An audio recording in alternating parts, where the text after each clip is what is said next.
आपण पाहत आहात आपल्या हक्काचे प्रतिध्वनी न्यूज। लाडक्या बहिणींवर अन्याय झाला, न्याय मिळेपर्यंत गप्प बसणार नाही, उषा पवारांचा ठाम निर्धार।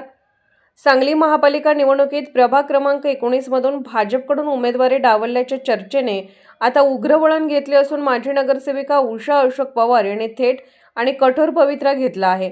पक्षाकडून डावलले जात असल्याचा आरोप करत त्यांनी या अन्यायाविरोधात स्वतःच्या रक्ताने पत्र लिहून मुख्यमंत्री देवेंद्र फडणवीस व पालकमंत्री चंद्रकांत पाटील यांच्याकडे देण्याचा निर्णय घेतला आहे। भाजपच्या लाडक्या बहिणीवरच पक्षात अन्याय होत असल्याचा गंभीर आरोप उषा पवार यांनी केला असून पक्षातील अंतर्गत राजकारणामुळे जनतेचा आवाज दाबला जात असल्याचे त्यांनी स्पष्ट शब्दात सांगितले आहे। उषा पवार या सांगली महापालिकेत अनेक वेळा नगरसेविका तर 2 वेळा सभापती राहिले आहेत।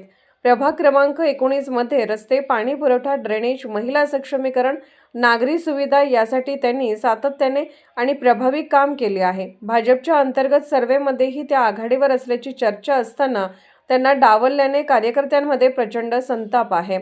उषा पवार म्हणाल्या, प्रभागात उमेदवारी डावलल्याची चर्चा जोर धरत असल्यामुळे मला हा टोकाचा निर्णय घ्यावा लागत आहे।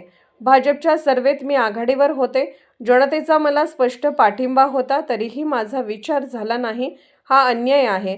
लाडक्या बहिणींवर अन्याय होतोय हे वरिष्ठांच्या निदर्शनास आणण्यासाठी मी स्वतःच्या रक्ताने पत्र लिहून मुख्यमंत्री आणि पालकमंत्र्यांना देणार आहे। मला पूर्ण विश्वास आहे की सत्य समोर आल्यानंतर मला न्याय मिळेल। या घटनेमुळे सांगलीच्या राजकारणात मोठी खळबळ उडाली असून भाजपच्या उमेदवारी प्रक्रियेवर प्रश्नचिन्ह उपस्थित झाले आहे। उषा पवार यांच्या बाजूने कार्यकर्ते, महिला संघटन आणि स्थानिक नागरिक ठामपणे उभे राहत असून पक्ष नेतृत्वाने तातडीने हस्तक्षेप करावा अशी जोरदार मागणी होत आहे।